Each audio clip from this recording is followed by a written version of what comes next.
shaded region represents a set of points defined by two inequalities. Write down the inequalities. So we have two lines here.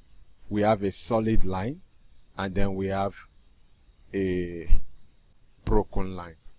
Alright, so let's take the solid line first. So we can see that the solid line is crossing the y-axis. So it means that we are going to be having y. Now it's a solid line, so it means that it's less than or equals to or greater than or equals to. Now the point shaded, you can see the point shaded is below the solid line. So it means that we are going to be picking less than or equals to. And lastly, the solid line is crossing the y-axis at point 2. So the first inequality is y is less than or equals to 2. Now let's take the second inequality.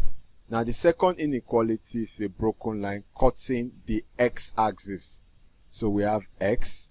Now because it's a broken line, it's going to be either less than or greater than.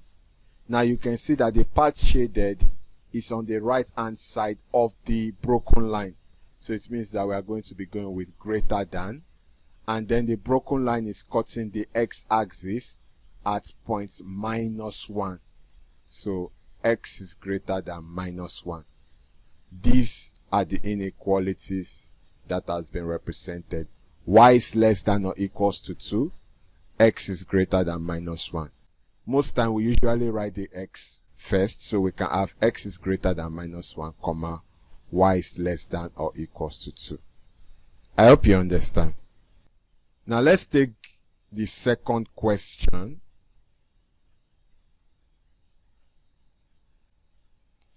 So we have B. Now if you can see, both lines are broken lines. So let's take x first. We can see this broken line cutting the x-axis. So we have x. Now it's a broken line, so it's either less than or greater than. Now the part shaded is on the left hand side of the broken line. So it means that we are going to be going with less than. So less than. Can you see? And the broken line is cutting the x-axis at point 3. So x is less than 3. Now let's take the second line. The second line is cutting the y-axis. So we have y. Now it's a broken line, so it means that it's also either less than or greater than. The part shaded is on top of the broken line. Can you see? So it means that we are going with greater than. So we have greater than. And then the broken line is cutting y-axis at point 2. So we have y is greater than 2. And this here is our answer. X is less than 3 and y is greater than 2. I hope you understand.